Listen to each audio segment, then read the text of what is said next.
Everyone thinks Vecna versus 11 would be a crazy battle, but it's not even close. And I'll be breaking down every brutal reason why, starting with where they come from, because origins shape everything. 11's power growth. To understand why Vecna doesn't measure up, you have to start with 11's journey. When we meet her in Season 1, she's a scared child who escaped Hawkins' lab. She barely speaks, she doesn't know how to trust people, and her powers are unstable. Even then, she shows flashes of strength that are rare. She can throw objects across the room, snap necks with her mind, and even flip a van full of agents like it's nothing. That's in her first season, with almost no guidance. What makes 11 different is that she learns under pressure. Every season forces her to reach deeper, and she always adapts. In Season 2, she closes the gate to the Upside Down. That gate isn't a locked door, it's a tear in reality itself. And it takes raw power and focus to seal it. She does it as a kid. No one else in Hawkins or in the lab comes close. By Season 3, 11 is carrying entire battles on her shoulders. She fights multiple flayed humans, throws cars, and uses her powers with precision in public without breaking down. Even after losing her powers at the end of that season, she finds a way to fight through sheer will. That loss sets up her next stage of growth. Season 4 is where 11 moves into another tier. In the lab flashbacks, we see how she was already the strongest of the children. Brenner's training shows that she beat one himself in the Rainbow Room. That fight is critical because it sets the template. Henry Creel's powerful, but when it came to raw psychic strength, 11 overpowered him then, and she overpowers him now. Even when she loses confidence, she gets it back under pressure. In the Nina Project, she regains her abilities by confronting her own memories. That process doesn't just restore her powers, it strengthens them. By the time of the piggyback battle, 11 isn't just defending herself. She's invading Vecna's mind, breaking his control, and saving Max in real time. Her powers have expanded from pure force to both offense and defense, giving her the flexibility to counter any opponent. The key point here is growth. Vecna has been stuck in the Upside Down for years, refining what he already had. 11 keeps leveling up. Each crisis makes her stronger. That's why by Season 5, she isn't the same girl from the woods. She's a warrior who has beaten every form the Upside Down has thrown at her. Vecna's power and limits. Now that we've looked at 11's growth, we need to be clear about what Vecna actually brings to the table. Henry Creel, also known as 1, was the first test subject in Brenner's program. His abilities were already dangerous before 11 ever faced him. Telekinesis, psychic intrusion, and mind manipulation all make him one of the most lethal villains in Stranger Things. Vecna's main weapon is fear. He doesn't just kill his victims outright, he preys on their trauma, their guilt, and their weakness. Once he gets into their head, he isolates them and wears them down until they're trapped. Then comes the ritual. He lifts them into the air, breaks their bones, blinds them, and finally claims them as part of his hive mind. It's brutal and it's theatrical. That's a part of his strategy. He wants to terrify people as much as he wants to kill them. But here's where his limits start to show. Vecna's method requires time. He has to stalk his victims, find their pressure points, and set up his visions. Max, Chrissy, Fred, and Patrick all go through this process. It's not instant. In fact, it only works if the victim is already vulnerable and doesn't know how to fight back. As soon as Max found her anchor, her favorite song, Vecna's grip broke. That tells us his power isn't absolute. It can be interrupted, disrupted, or even reversed. Vecna also relies on environment. In Season 4, he stays in the Creel house and uses it as a psychic base.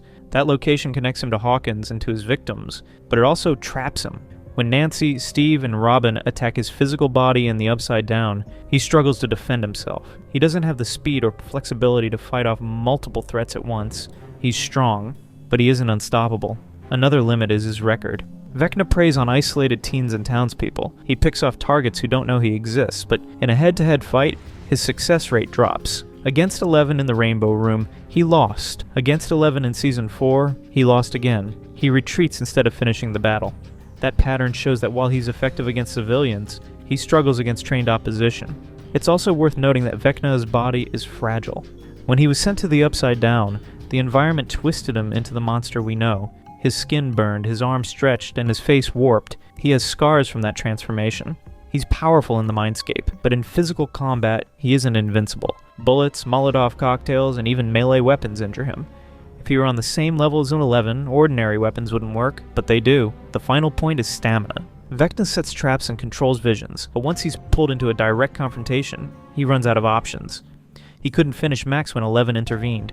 He couldn't stop Nancy, Steve, and Robin from forcing him to retreat, and he couldn't prevent his plans from being delayed for a full year. He's dangerous, but his strength has clear limits. Direct comparisons. Now that we've looked at both 11 and Vecna on their own, let's put them side by side.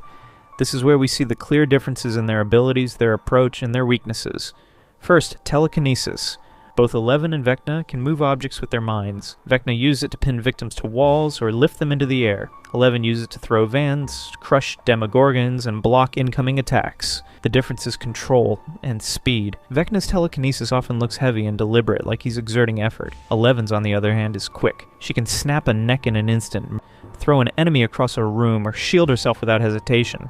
In a fight where speed matters, that edge goes to 11. Second, mind control. This is Vecna's specialty. He invades thoughts, builds visions, and traps victims in their own trauma.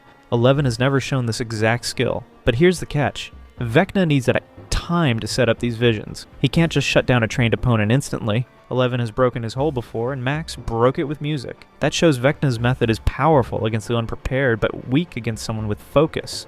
In a direct fight, 11 doesn't give him the window he needs. Third, durability. Vecna's body is damaged and vulnerable. He's been shot, burned, and stabbed, and each time he retreats. 11, meanwhile, takes punishment and keeps going. In Season 3, she fought off the spider monster, even after being injured. 11 has shown more resilience in straight combat, while Vecna has shown he can't take a prolonged beating. Fourth, versatility. 11 has fought in almost every type of battle, especially psychic duels. Vecna is more specialized. He's lethal in one-on-one psychic ambushes, but hasn't faced the same range of enemies. His record is tied to the Upside Down, while the 11's is bigger. She shut down the gate, took on demodogs, and even fought agents. She adapts to the situation, while Vecna sticks to the same pattern. Finally, mindset. Vecna is arrogant. He believes he is above humanity, above Hawkins, and even above death itself. That arrogance blinds him. 11 is focused. She fights to protect the people she loves, and she keeps her emotions centered on that goal. Time and again, her determination has allowed her to push past her limits. Vecna fights with ego. 11 fights with purpose. That difference matters in the long run, so when we compare them directly, 11 comes out on the top in speed,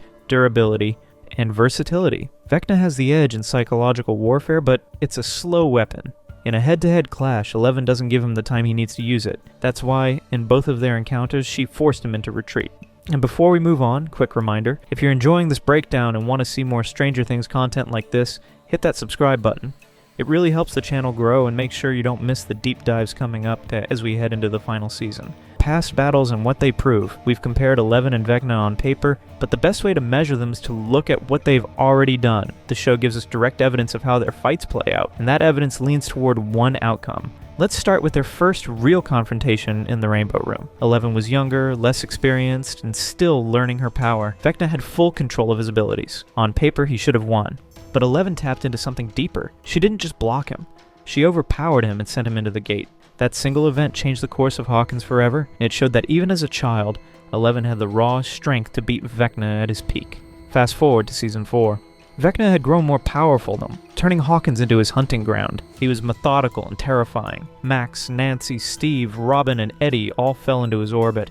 By the time 11 faced him in the psychic realm, he was at the height of his influence. And still, 11 pushed back. She broke his grip on Max, fought him head-on, but failed to force him to retreat. Yes, she had help from her friends in the real world, but the fact remains, when the two clashed directly, Vecna lost. Now look at Vecna's own record outside of 11. He preys on teens who don't even know he exists. Chrissy, Fred, and Patrick never had a chance. Max was the only one who resisted, and that was only with the help of her friends. Meanwhile, 11 has gone toe-to-toe with Demogorgons, the Mind Flayer, Demodogs, soldiers, and even the Russian military. Each time she found a way to survive and win. Her victories prove consistency. Vecna's wins prove selectivity. Another battle worth noting is the showdown at the Creel house in Season 4. Nancy, Steve, and Robin confronted Vecna in his physical body. They didn't kill him, but they wounded him enough to force him out of the fight. If 3 unpowered humans can land blows on Vecna, it tells us that his physical durability is much lower than his psychic image suggests. 11, on the other hand, can take attacks from monsters and soldiers and keep going. She doesn't retreat. She finishes. And finally, think about intent. Vecna talks about reshaping the world, but his plan has been delayed at every step. 11's goal is always straightforward: protect the people she cares about. That clarity has made her a consistent winner in fights that should have been impossible. History shows that when the two collide, 11 doesn't just survive, she wins, so the past battles prove the pattern. Vecna thrives on surprise and weakness. 11 thrives on resilience and strength. When they meet in direct combat, history tells us only one outcome: Vecna retreats, and 11 stands tall. The bigger picture. Dimension X, the Mind Flayer, and what's next. To understand the final clash between 11 and Vecna, we need to zoom out. Their fight isn't just about one villain versus one hero. It's about the fate of Hawkins, the Upside Down, and now Dimension X. Stranger Things has made it clear that the story is bigger than a single battlefield. Let's start with Vecna's role in this larger web. We know from the stage play, Stranger Things, the first shadow, that Dimension existed long before Henry Creel ever became Vecna. The Mind Flayer, the shadow monster we saw in earlier seasons, was part of that world. Vecna didn't create it, he discovered it. That makes his war against Hawkins both personal and opportunistic. Personal, because he blames humanity for his suffering. Opportunistic, because he took control of something older and more dangerous to make himself into a godlike figure. But remember, when you rely on a borrowed weapon, you also risk losing control of it. The Mind Flayer is ancient. Dimension X is vast. There's no guarantee Vecna is the ultimate master of that world. Now look at 11. Her connection to this bigger picture is just as deep. Every gate she's closed, every monster she's fought, and every psychic battle she's survived is tied her to the boundary between Hawkins and the other side. When she first opened the gate in Season 1, she became linked to the Upside Down. That link has only grown stronger. Unlike Vecna, who manipulates an external force, 11 seems to embody a counterforce. She doesn't control the Upside Down, but she consistently pushes back against it. The introduction of Dimension X raises the stakes even higher. If Vecna has only scratched the surface of that world, the final season could reveal threats that even he can't contain. That could put 11 in a unique position. She may not just be Hawkins' defender, she may be humanity's last line against a universe that bends reality itself. This bigger picture also tells us something about strategy. Vecna believes he's inevitable, that reshaping Hawkins into his vision is only a matter of time. But if 11 defeats him, it doesn't just save her friends, it cuts off his link to the Mind Flayer and Dimension X. That would weaken the Upside Down's hold on our world. In other words, her victory wouldn't just be personal, it would be cosmic.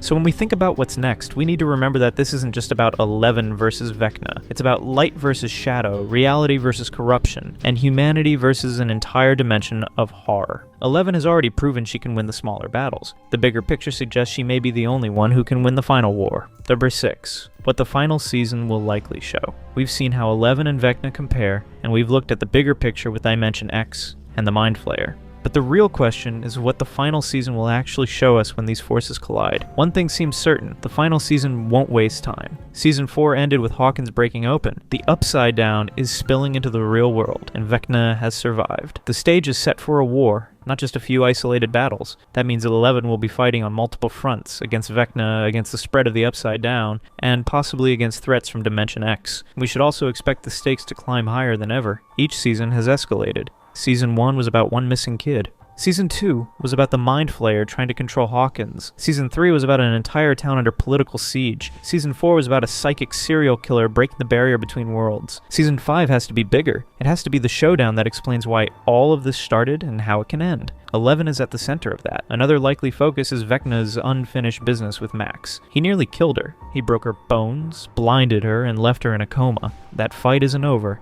Vecna will want to finish it, and 11 will want to stop him. Their conflict over Max could become one of the emotional cores of the season. It's not just power against power, it's personal. We also can't ignore the role of the other characters. Stranger Things has always been about teamwork. 11 may be the strongest, but she doesn't win alone. Mike, Dustin, Lucas, Will, Max, Nancy, Steve, Jonathan, Robin, Hopper, and Joyce all play critical roles. The final season will almost certainly show them supporting 11 in ways that go beyond just being side characters. They'll help her survive, strategize, and ground her when the fight pushes her to her limits. There's also the question of Vecna's connection to the Mind Flayer. If Vecna shaped the Mind Flayer into his weapon, Season 5 might reveal that he doesn't fully control it. That could set up a twist where the greatest threat isn't Vecna alone, but something even older and stronger from Dimension X. If that happens, 11 may have to fight not just Vecna, but also the very force that gave him his power in the first place. Finally, we need to think about the endgame. Stranger Things has always balanced horror with hope. That means the final season probably won't just end with destruction. It will show sacrifice, survival, and resolution. 11's role will almost certainly be central to that resolution. Whether she survives or not, her fight with Vecna will be the climax of the story. It will answer the question we've been asking since Season 1. Can one girl stand against an entire dimension of monsters? The answer, if history is any guide, is yes, but the cost will be higher than ever. And if you want to stay with us as we keep breaking down what to expect from Stranger Things 5, go ahead and subscribe. That way you won't miss the final sections where we lay out the conclusion and what it all means for 11's legacy. Who wins and why? So now we come to the big question. Who actually wins, Vecna or 11? After looking at their powers, weaknesses, and the larger story at play, the answer becomes clear. This isn't a close fight. Vecna may be terrifying, but 11 is built to defeat him. From the very beginning of Stranger Things, the story has been about her. Every major battle has revolved around her gifts, her choices, and her growth. That's not an accident. It's storytelling. Vecna is clever, he's manipulative, he's patient. He knows how to get into people's heads and exploit their pain. But 11 has something he doesn't. She has love. She has friends who fight beside her. She has a reason to win that goes beyond survival or revenge. Vecna is fueled by hate. 11 is fueled by connection, and in Stranger Things, love has always been stronger than hate. That doesn't mean the fight will be easy. The Duffers won't make it simple. 11 will struggle, she'll take hits, she might even lose people she loves along the way. But in the end, her arc points to victory. Every time she's been pushed to her limit, she's found a way to dig deeper. Whether it was closing the gate in Season 2, lifting the cabin in Season 4, or simply learning to open up to her friends in Season 1, 11 has always risen to the moment. Vecna doesn't have that capacity. He doesn't grow. He doesn't change. As if he's stuck in his bitterness and rage. That makes him powerful, but it also makes him predictable. He also underestimates love. He underestimates resilience, and that's what will cost him. So when you stack them side by side, power against power, story against story, this fight isn't close. 11 has the advantage in ability and allies and in narrative weight. Vecna might win some battles, but 11 will win the war. She has to. Stranger Things isn't about a monster destroying the world. It's about a girl who started out alone, scared, and misunderstood, and became the hero who could stand against the darkness. That's why the final season isn't just a showdown, it's a conclusion. It's the moment where everything we've seen since 2016 comes together. 11 versus Vecna, light versus dark, connection versus isolation. And when the dust settles, 11's story will prove that it was never close. So if you've enjoyed this breakdown and want more deep dives into Stranger Things 5, make sure to subscribe. We've got more theories, more set analysis, and more character breakdowns coming your way. You don't want to miss what's next.